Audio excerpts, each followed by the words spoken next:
श्री स्वामी समर्थ. नमस्कार मंडळी, हनुमान जयंतीला फक्त एका विशिष्ट झाडाला स्पर्श केल्याने शत्रुबाधा आणि गरिबी कायमची संपते, हे तुम्हाला माहिती आहे का?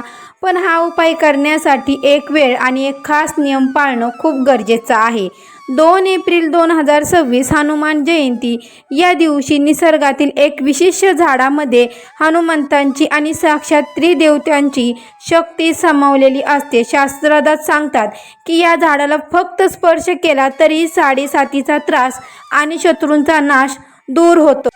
पण लक्षात ठेवा, हा उपाय चुकूनही चुकीच्या पद्धतीने करू नका.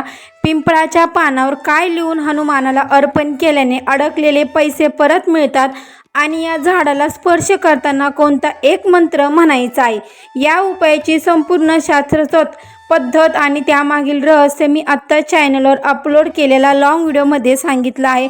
त्वरित खाली दिलेल्या लिंकवर क्लिक करा किंवा चॅनलवर जाऊन हा व्हिडिओ